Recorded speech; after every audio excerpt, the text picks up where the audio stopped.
Yo, what's up, guys? We're back for another UFC breakdown and predictions video, and this week it's UFC 301. We're back in Brazil for this fight card. Alexander Pantoja is going to be taking on Steve Erceg in the main event, and it should be a really good show. So excited for this pay-per-view. It is getting a little bit overshadowed since UFC 300 just happened. Not really any major stars on the last fight of the night, but there is good fights throughout the card, and I am excited to break it down. So make sure to hit that like button right now. Put a comment down below. Who do you think is going to win? What's your most confident pick? Curious to what you guys have there.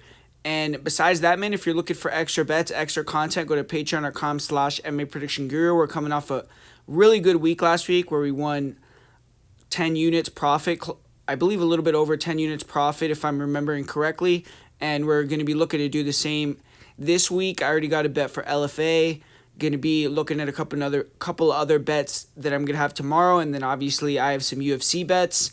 And there's always different content going on over there that I'm giving you guys. So best way to support the channel is to go to patreon.com/MMA Prediction Guru. So hopefully some of you guys go over there, sign up for this weekend, and make yourself some money. But let's get in this first fight of the night right here. We got, first off, kicking off the card, Alessandro Costa is taking on Kevin Borjas. And this is a flyweight fight where they're going to be main eventing the card as well. And anytime you got two flyweights, you know that they're going to be skilled. Even though it's the first fight of the night, even though neither of these fighters are ranked, they're both pretty high level, and they're going to put on a good show. So the way they match up, I feel like on the feet, Kevin Borjas is slightly taller, he's longer, he's a point fighter, whereas Costa's a little bit lower volume, he's not as slick, but he should have the power advantage.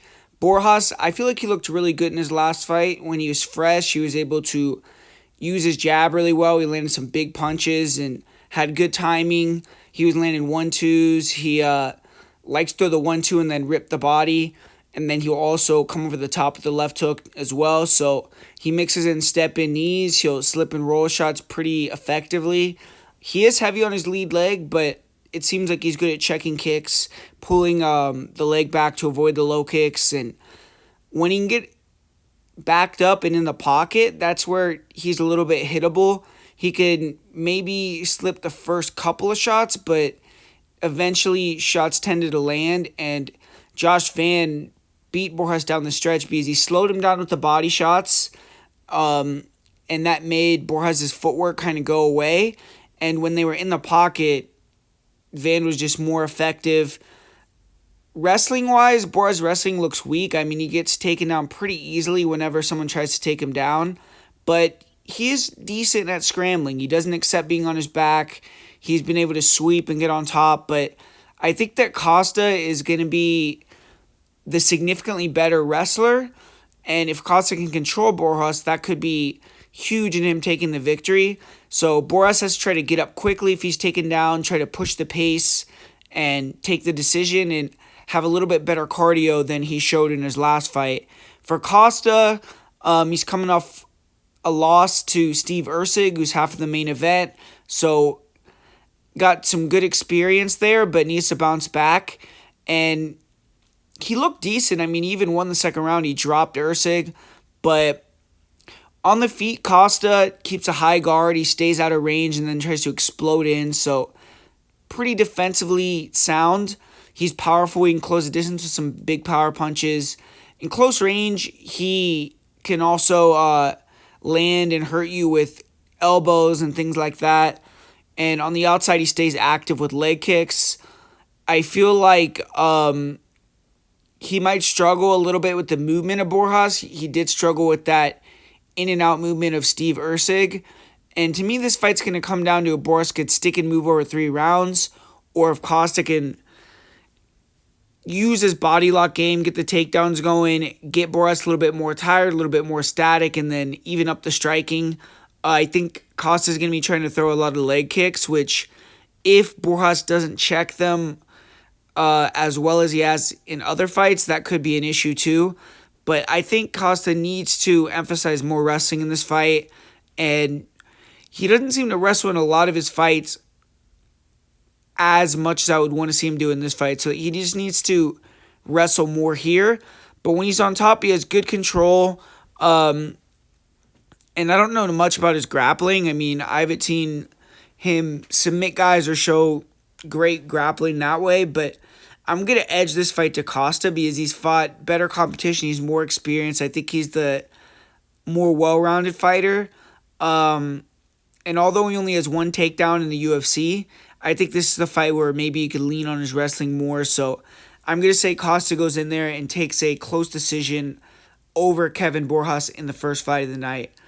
And up next here, we got a fight of two guys that have unfinished business. This is a fight that has been scheduled in the past, and Bonfi blew the weight. So after that happened, Pichel did not accept the fight. I think Bonfi was like 3.5 pounds over. Vince Pichel decided to, I guess, just decline the fight. I don't know if he got money or what happened, but now they've rebooked these guys, and it's been a little bit of a while. Usually, like, when that sort of thing happens, they'll try to rebook pretty quickly, but, you know, both these guys have been sitting on the shelf for a little bit. For Vince Pichel, that's definitely a bigger issue because with him, you look at his record, or his age, excuse me, he's 41 years old, hasn't fought in that long. That's where you could maybe start to see someone come in and not look the same as they did in the past. But one thing about Vince Pichel, I mean, you could see it right there in their records. He has 17 fights. I mean, he has not fought that much. And you look at his UFC career, he's had layoffs, he's came back. So he doesn't have the same wear and tear that a normal 41-year-old guy is going to have.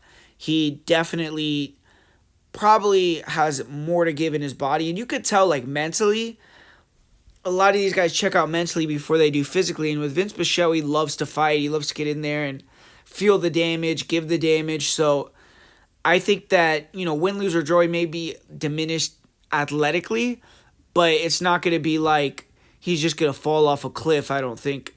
But Bonfi, definitely the younger guy, big favorite. And the way they match up, though, I mean, you look at Bonfi, to me, he's just a brawler. He comes forward, he has good, pretty solid boxing in the pocket, and walks you down and throws hammers, man, and tries to knock you out. That's why he has a lot of early finishes. Decent wrestling as well. He can mix in the takedowns, and obviously he has fairly solid grappling. His losses have all came via submission. To me, that's a little deceptive. I mean, I don't know about his fights way earlier when he got submitted years ago. I don't really think those matter too much.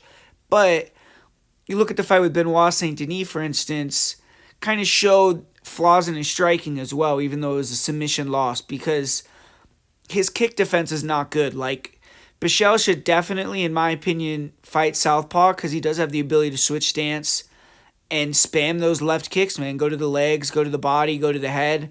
Seemed like Bonfi just ate the kicks to try to land a return shot, which against Benoit Saint Denis, he was never able to land it, and those kicks accumulated, and he was done. You know, he ended up getting finished. But I don't see Pichel keeping up that same kind of volume or aggressive attack with the kicks as Benoit did, but I do think that for Ishmael, you know, the game plan is going to be get on the inside, get in that boxing range, back Pichel up, and try to land on that chin. Because Pichel, you know, I don't know if he's going to be able to take Bonfi's big punches, and I do think Bonfi has the better boxing. But for Vince, even though he's 41, he still moves pretty well. So he needs to move around, use his legs, you know, try to stay on the outside, throw kicks, and counter with maybe some big punches that make Bonfi respect him, not want to pressure, and try to extend the fight where Bonfi usually gets guys out of there early.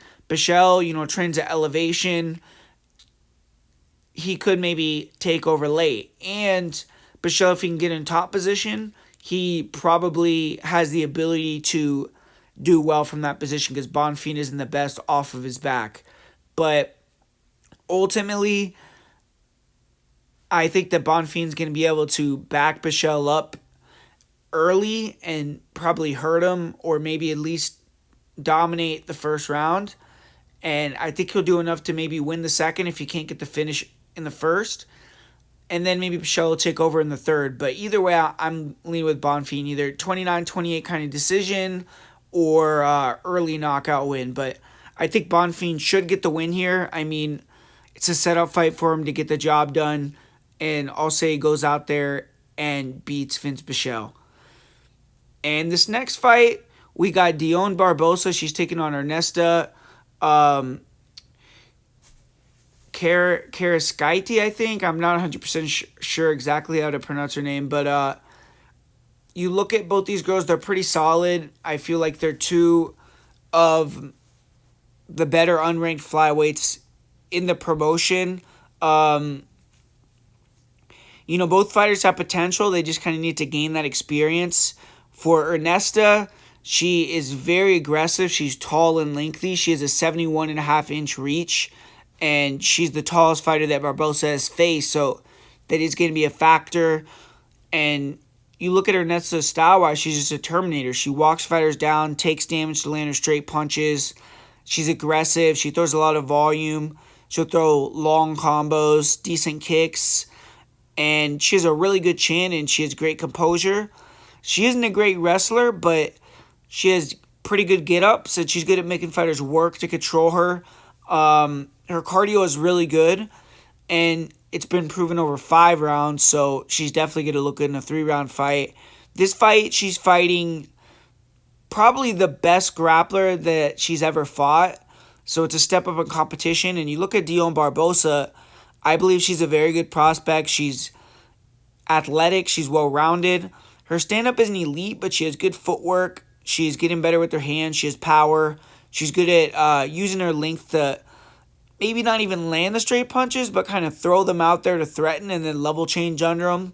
And she's strong, good body locks. Her top control is solid. She's a very good submission player. 3 of her wins are first-round submissions, so this fight could be a bit more difficult to get her wrestling going with the length of Ernesta, but after seeing other fighters take down Ernesta, I don't think that are as good at wrestling. Barbosa, I feel like, will be able to get the fight to the ground, and Barbosa will likely feel as if she can get top position early, unlike these other girls who've been able to not really capitalize on that position. I think Barbosa will feel like she can and maybe will be able to get the early submission. And her cardio has improved a lot. I feel like that's going to be a factor in this fight, if Barbosa slows down. But I think that that's something that she's gotten better with. And one thing I do question a little bit, though, is Barbosa's chin. I think she doesn't take shots the best, but you look at Ernesta's style, she's more of a point fighter. I personally think Barbosa is going to win via submission in the first round. And if she doesn't, I'll say it's a close decision that she still wins as well. But I'm going to go with Barbosa via first-round submission in this matchup. And up next sure we got a really good fight here with Mauricio Hufi taking on Jamie Mullarkey. And obviously we got a guy in Hufi who's making his debut, taking on an opponent in Jamie Mullarkey who has a ton of UFC experience. So that's why the line is probably a little bit closer than people would have expected this week. But now, obviously, there's even more money that's came in on Hufi. So he's, I believe, over 2-1 favorite.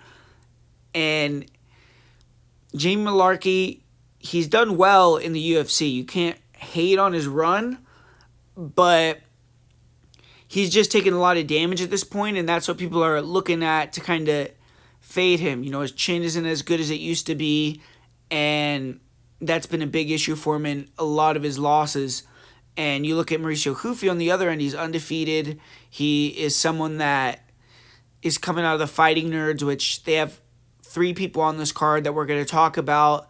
They've been on a big roll, and he's just very intriguing as a prospect. He's a guy that's super athletic. All 9 of his wins are knockout wins, so when people see that, obviously, that's another thing that gravitates them towards that type of fighter. And he's getting to make his debut in Brazil and try to make a splash against someone that has a lot of experience, has a name, and has mixed it up with some of the more elite guys in the weight class. So I think it's a great matchup. You look at Hoofy's style, pretty much the same style that a lot of the striking style that a lot of those guys from the Fighting Nerds have, where they're kind of stick and move kind of style. They like to fight off the counter. Hoofy is really good at controlling distance. He likes to come forward, feint a lot, get you to throw at him, and then you'll counter with the right hand. He has okay kicks from the outside, and you'll throw the check hook, but mostly he's fighting off the counter, and you saw that in his fight with Magomedov on the Contender Series. He did tender him up a lot with some nice low kicks, which eventually helped him get the finish later on in the fight.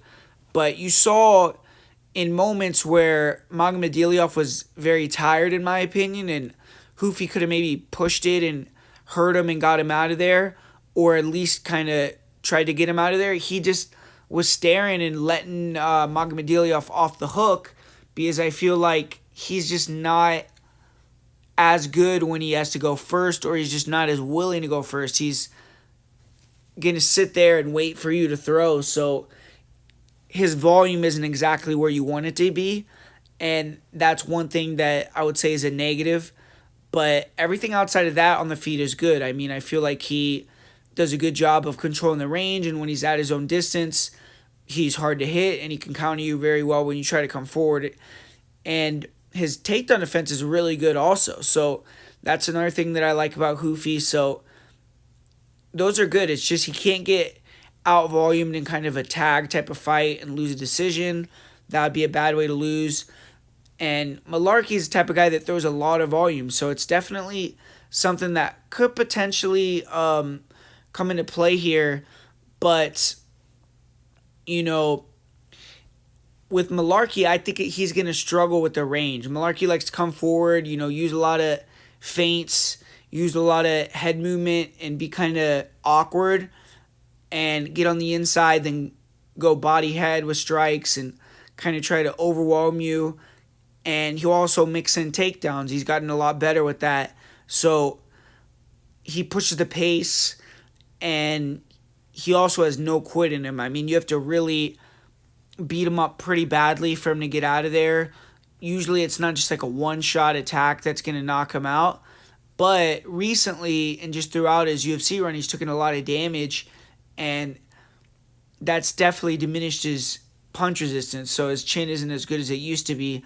But you have to also look at it, and I don't know if Hoofy really ever fights from the southpaw stance. I didn't see it in a lot of his other fights. But that's what Malarkey is really struggling with majorly, where he's getting hurt and, getting dropped and knocked out, or is against southpaws mostly. So Malarkey, now it's him being the southpaw against an orthodox opponent. I think his defense will probably be a little bit better.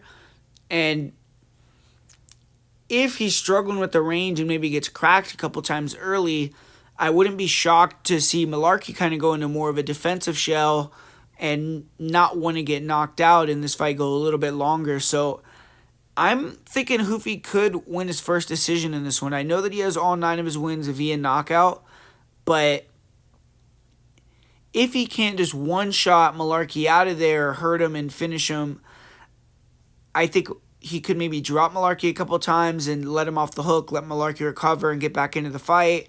And then Malarkey could slow the pace way down, and Hoofy will accept that, because I've seen him not really throw a lot of volume when guys don't come at him, and let Malarkey kind of skirt to a decision. But either way, I think Hoofy's going to win, and I'll say he wins via decision officially. But up next, we got another fight that I'm really, really looking forward to. 2 guys that throw down, and every time you watch them fight, it's going to be entertaining, with Joaquim Silva taking on Jakar Close. And when I'm looking at this matchup and looking at people talk about this fight, I'm kind of surprised with the analysis that some people are giving, because I don't agree with it. I mean, I've seen people talk about Silva's a gasser, he's going to get tired and things like that. And I actually kind of have the opposite opinion of Silva, where I think he starts slow, but he usually tends to do well as the fight goes on and do better as the fight goes later. If you look at his recent fights, at least in my opinion. I mean, that fight with Clay Guida, he showed really good cardio. But Silva, I think gets put in a lot of these positions where the company doesn't want him to get the win, and it's kind of giving people a bad taste about Joaquim Silva, where I think he's better than people give him credit for. But this is a good matchup, like I was saying initially. And when you're looking at it, Silva's usually the older guy, but this matchup is actually going to be younger than Jakar Close, which is interesting because it doesn't really seem like that, but Close has had a lot of injuries, a lot of time off, and now he's came back and he's been able to get himself back into a good position. And this is kind of the last fight that he needs to get past to get into a big fight or a top 15 fight. So it's a big opportunity for Close, but I think it's a really difficult matchup. I'm kind of surprised with the amount of people that are confident in Jakar here. You look at Jakar Close's style, he's a brawler. He wants to come forward, and he has gotten a lot better with the striking. His striking is pretty fluid. He's switching stances. He'll mix in knees, elbows. He's throwing straight shots. Pretty technical striking, but he's very irresponsible defensively, man. I mean, he leaves his chin out there, and one thing that he gets hit with in a lot of his fights is the left hook, and that's Silva's money punch. I feel like the guys that Close has been beating have been not big punchers or big hitters. Even you look at his fight with Brandon Jenkins, who isn't a great, not a UFC level fighter. He was beating Close up on the feet. He was hurting him, wobbling him, and then Close was able to mix in the wrestling and then eventually use that to open up a striking and kind of highlight real Jenkins. But I feel like Silva, that's not going to happen. I mean, with Joaquim Silva, he, in his last two fights, has fought two of the best wrestlers at 155 with Arman Tsarukyan and Clay Guida. Showed good get-up, showed good takedown defense. He's good at threatening the guillotine to kind of make fighters not want to shoot in on him. And on the feet, I feel like Silva's good at early using that first round to kind of make reads. And then he picks it up and he could switch his game. He can mix in kicks. He could make changes and come with different shots. I mean, that shovel uppercut that he was throwing against Clay Guida was really nasty. And he has the big power. He has that power that could change a fight with one shot. His volume isn't what you want it to be. And Jakar Close definitely is going to be throwing higher numbers, looking to come forward and push that pace. But I think Silva's going to shut down the wrestling, so I think it's going to be more of a stand-up fight. Maybe Close will be holding against the cage a little bit, but even in those positions, I think Silva's better with the knees, with the elbows, than Close. And I ultimately think Silva's going to catch Close and knock him out. I think he's going to catch him and put him to sleep. So give me Joaquim Silva to get this win and get the job done here in Brazil. And continuing on through the card, now we got Gene Silva taking on William Gomes. And with this fight, kind of a contrast of styles, even though both guys like to counter, they counter differently. Gene Silva, he counters through effective pressure, where he likes to come forward, kind of taunt you, kind of play with your ego, and then when you throw at him, he's slipping out of the way, and then he's coming back with the counter check hook. He'll go first sometimes. Like you saw in the Kevin Vallejos fight, first round, he was letting his opponent come to him and playing the counter game, which is what I think he's the best at. But once he noticed that Vallejos couldn't really fight off the back foot, he did pressure him and turn it up and was doing really well. But you saw in his fight with Weston Wilson, where he knocked him out pretty easily too. And Wilson is kind of one of these fighters where tall, lengthy, has decent offensive skills, but terrible defense, and isn't a UFC level guy. And Silva was able to put him out. But you saw when Wilson was fighting off the back foot, a little bit savvier striker off the back foot was giving Silva some issues, was countering him. So William Gomes is probably going to get confidence from that. But Silva's going to have to, fight composed, back Gomes up, and then try to land the big punches. And it's going to be a hard fight to score because you're going to see Silva coming forward, being the aggressor, trying to get Gomes to throw. And Gomes is just, he is boring to watch. I mean, you got to be honest with his style. The guy likes to throw a lot of front kicks. He'll throw the jab or the check hook, and then he's really just looking to stick and move. He doesn't stay in the pocket very much. He isn't throwing with much power. His last fight, he technically got that TKO finish, but it was through kind of it looked like it was a groin strike, but they called it a TKO. So for Gomes, he's going to be looking to stick and move, use his speed, and touch Silva up as he's coming forward and kind of just outnumber him, outvolume him, and win via decision. Don't see much finishing upside from Gomes. But one thing about Gomes is he is pretty good with his defense.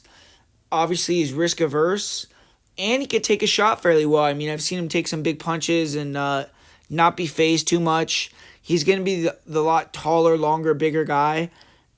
And even though I don't think he really has good wrestling or wrestling defense, like in terms of the upper levels of the division, I don't think Silva's really going to be that effective if he tries to take him down. I mean, I think Gomes probably will be able to shut it down.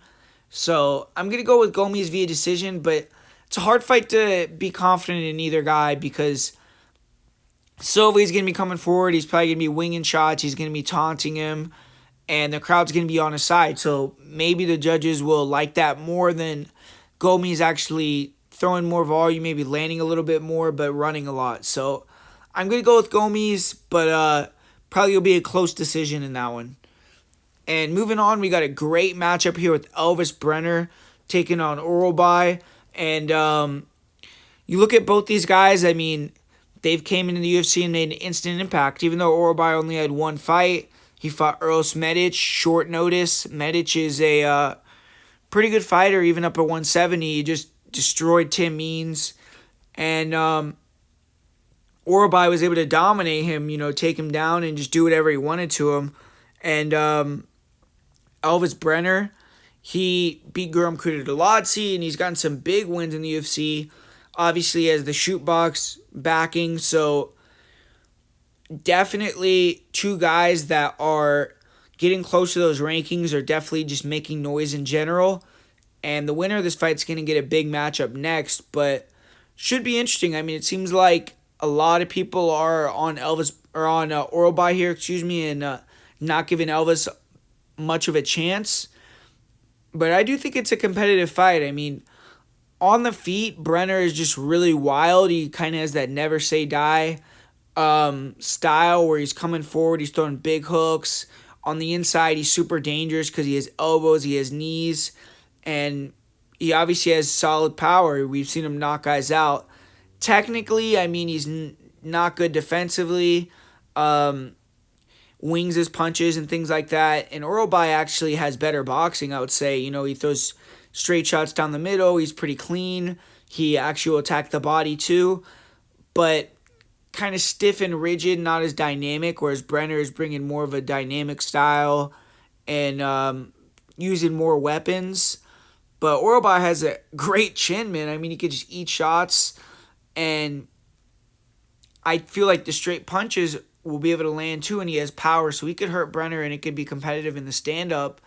And as far as the grappling goes, I feel like Orai is just going to be able to kind of take him down, take his back, and ride him out for 3 rounds probably. I don't think Brenner's going to get submitted or quit in there, and there could be moments where Brenner makes it wild, but I just feel like Orai is going to control the majority of the fight and win. I mean, I get that Brenner's pulled up some big upsets, but you look at even the Kudalazzi fight, he was losing the majority of the fight before he got the victory. So I think Orai is going to be able to squeeze this one out and keep moving forward in this weight class. This is his first fight at 155, so we'll see how far he can go in the division if he gets the victory.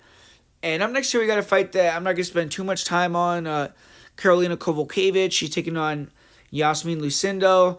And Lucindo, very young girl that's looking like a killer, really well-rounded everywhere, good striking, can mix in the takedowns, decent submission game, and she's just going to continue to improve with the experience that she accumulates. Um, Karolina Kovalkova, she's had a big career resurgence recently where she's won, I believe, 4 or 5 fights in a row.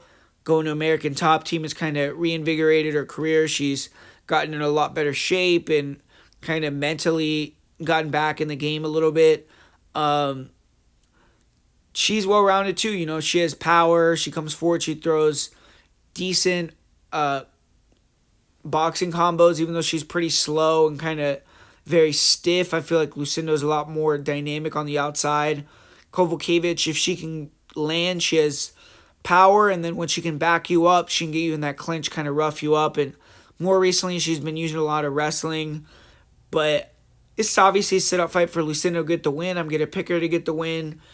Probably via decision. Carolina's super tough.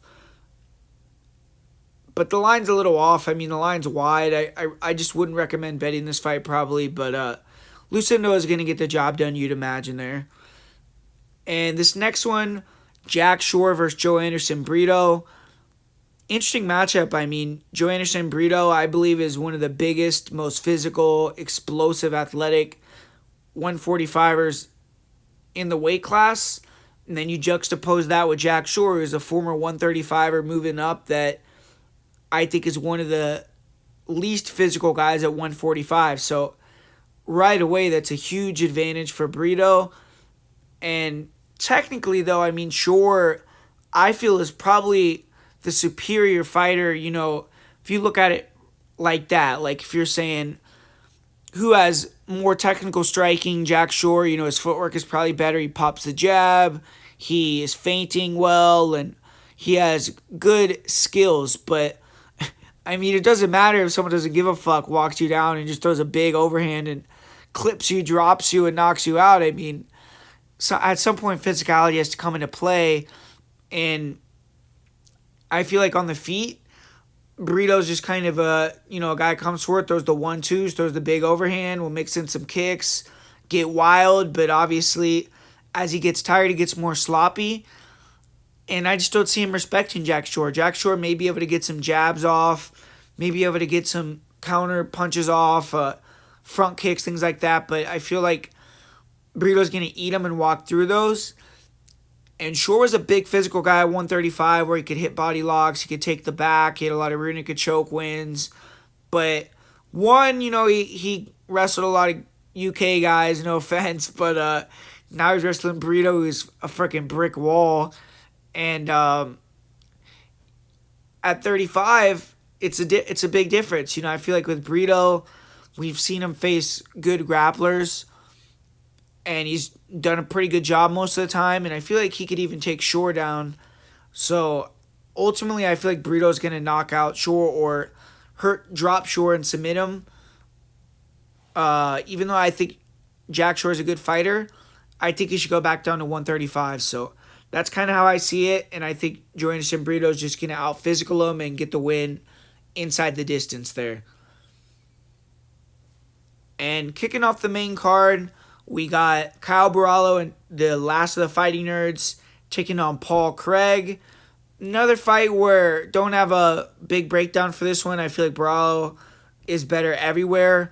Paul Craig, had that long career mostly at 205 in the UFC, dropped down to 185, and he's kind of been the same as he was at 205 without the big wins in terms of hot and cold. You have a good performance, a bad performance, coming off a loss, whereas Barallo in the UFC is not lost, and he's pretty much dominated everyone that he's fought.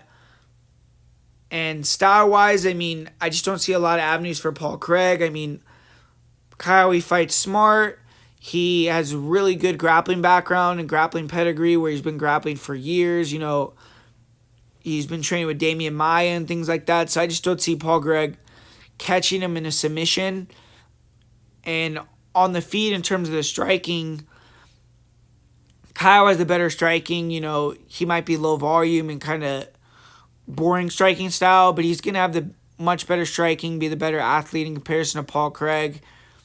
And I think he can take Craig down and dominate it from the top position. I mean, we just saw Brendan Allen submit Paul Craig in the third round. So, to me, I mean, Kyle, he has a lot of fights where he should get the finish and he doesn't. He doesn't really push it. So, I'm not too confident on him winning inside the distance or via decision. I mean, but I think he's going to get the win. I think if he wants to finish, he probably can. And for Craig, I mean, he could land a wild knee or head kick or crazy submission, but I don't really see it. I think Brawl's going to get the win in that one. And this next fight, we got Michel Pereira taking on Ihor Potieria.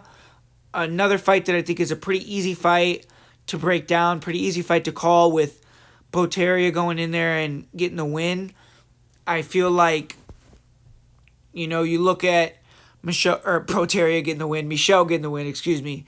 You look at Pereira, since coming up to 185, you have to think that weight cut was killing the guy, man. I mean, he's went in there at 185 and just ran these guys over, looked way more aggressive, ready to go.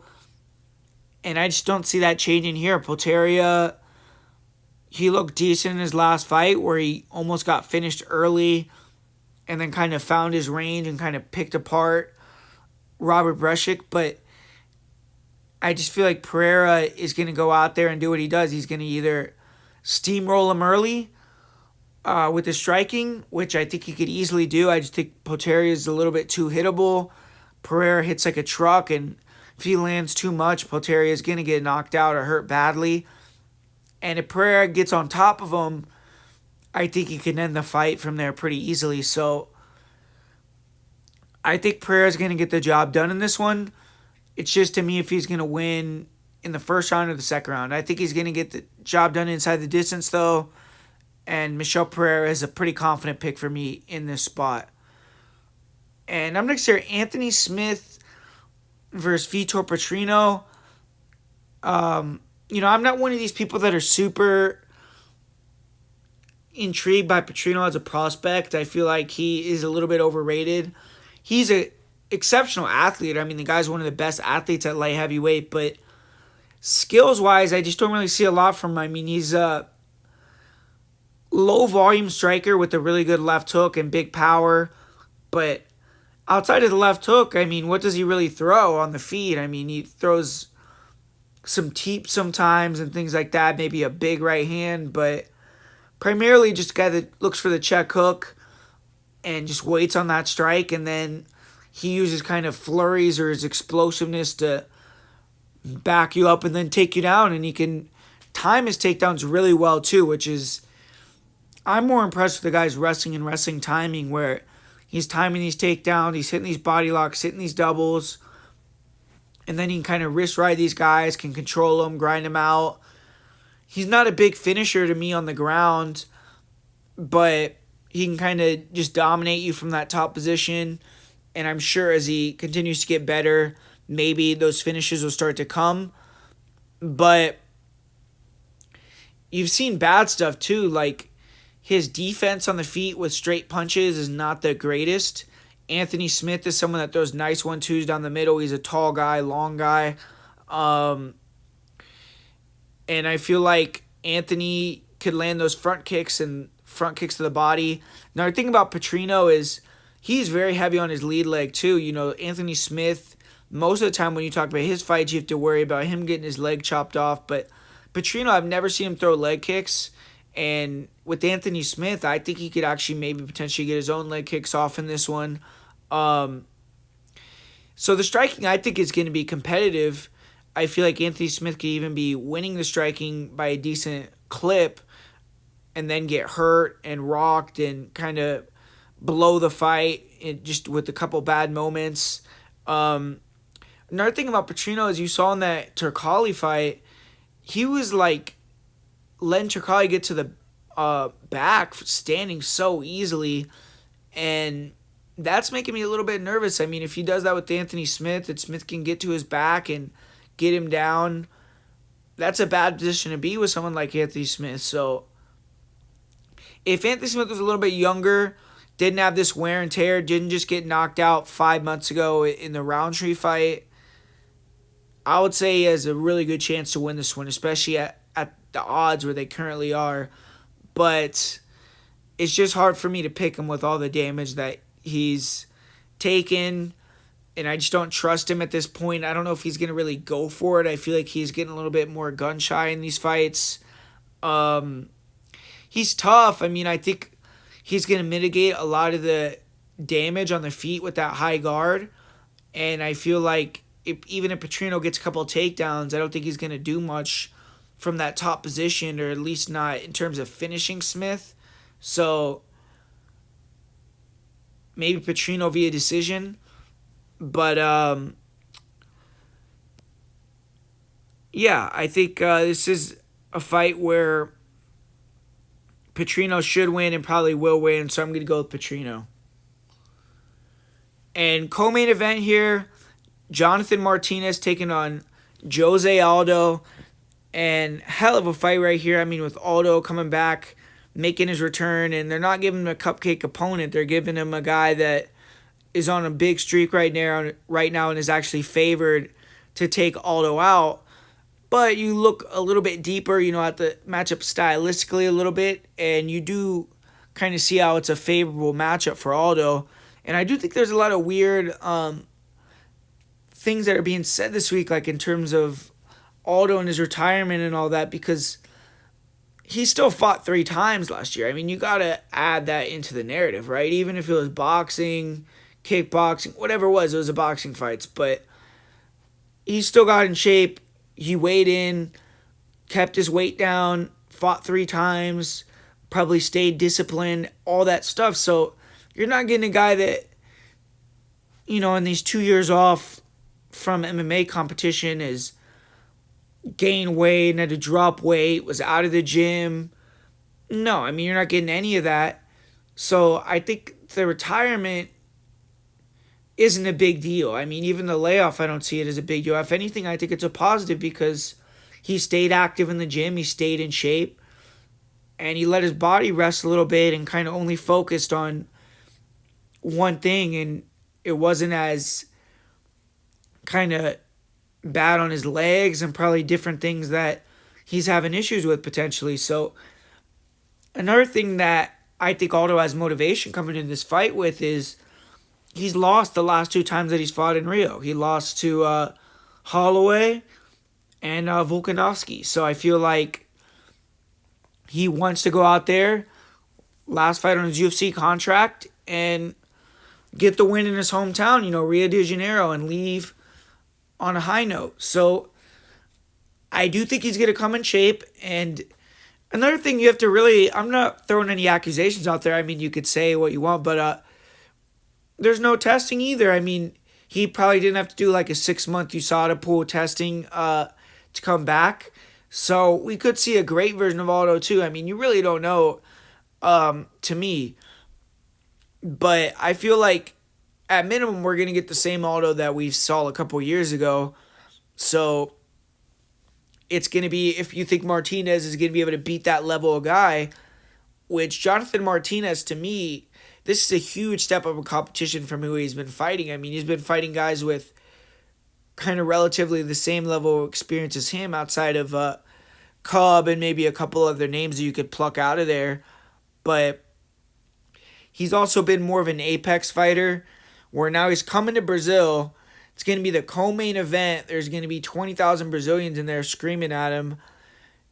He's going to be going against the most popular guy on the card, someone he probably watched growing up. And I think there's a lot of pressure on Martinez here that we're going to see if he's going to be able to deal with, which we've never seen.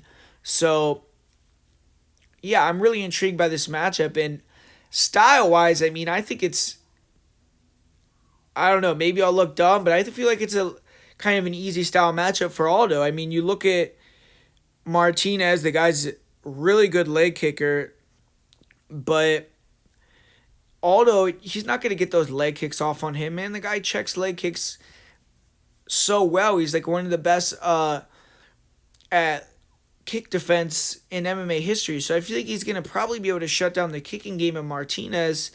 And I think if he can get Martinez on the back foot, he could feint to the head. He could definitely open up that body and really rip the body of Jonathan Martinez. And his boxing is going to be better. He's going to have faster hands. He's going to have more power in his hands. I think if he could shut down the kicks, he's going to be able to walk Martinez down.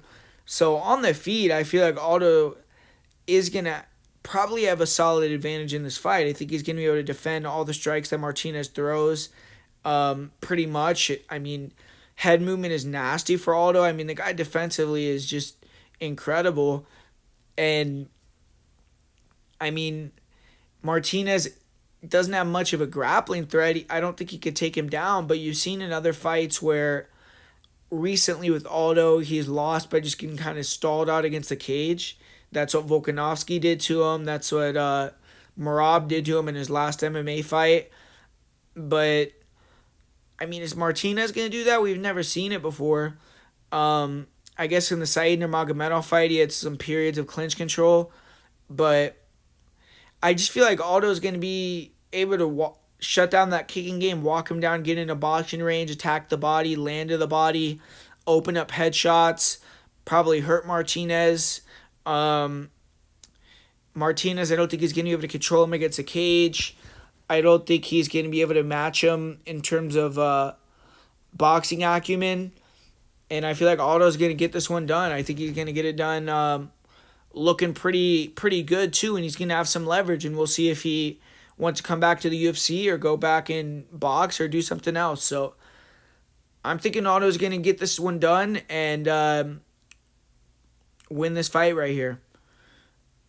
And finally, we got the main event.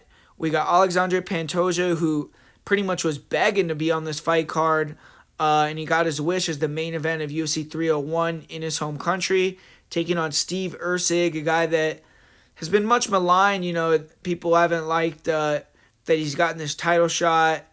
They feel like he hasn't really pushed the fight in the media, and then he showed up and was, you know, looking like the average tourist, like Pantoja said. So, you know, people are getting on him, but I feel like, you know, that could be a positive thing when you look at it, because he's just being himself, man. And when you get in these big moments and you're seeing guys that start changing how they talk, how they dress, everything like that, that's where you can maybe expect them to have a shit performance in the cage, because they're thinking about everything else. They're not comfortable. They're worried about what people are thinking about them. Whereas with Steve Erceg, this guy looks cool as a cucumber, man. It's like he's just coming in. He doesn't have a care in the world. He doesn't know that he's fighting for the title on Saturday. And you just get to wake up and go in there and do what he does. So I think in terms of a mentality and what you want to see from a challenger, Steve Erceg has that quiet confidence that you want to see. So that's something that I like from Steve Erceg. And obviously when you're looking at the champ Pantoja, I mean, this guy has to be confident. I mean, he's arguably the best flyweight in the history of the division. I mean, he's pretty much beaten every big name flyweight you could think of besides Davison Figueiredo and maybe Demetrius Johnson. So yeah, I mean, that's really, to me, it's DJ or Pantoja is the best flyweight. I guess DJ is the best. I kind of forgot about him for a second, but either way, I mean, Pantoja's one of the best flyweights of all time. And definitely going to be confident coming in here against Erceg after he just beat guys like Royval, like Brandon Moreno, and some of these really high-level guys in the weight class. But to me, this is, you know, and I think a lot of people have agreed with this because the line has been coming down on Erceg, is a hard matchup for Pantoja. I mean, you got a guy that stays very balanced, comes forward, has great footwork with the in-and-out movement, is long, rangy, throws really nice straight punches down the pipe, and has some solid power as well.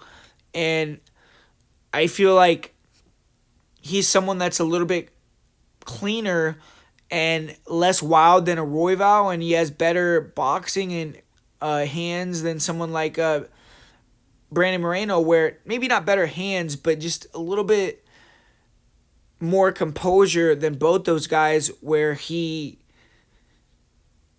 is going to give Pantoja trouble with the range. I think Pantoja is going to struggle to close the gap for the takedowns. And if that happens, Erceg's going to dominate the early rounds. And I feel like if Erceg can get a big lead early, he could bank one of those last 3 rounds and steal the fight, because Pantoja is going to be tired and beat up as well. But you look at it on the Pantoja side, he needs to probably just make it a brawl, man. Make it wild on the feet. Erceg is still a hittable guy.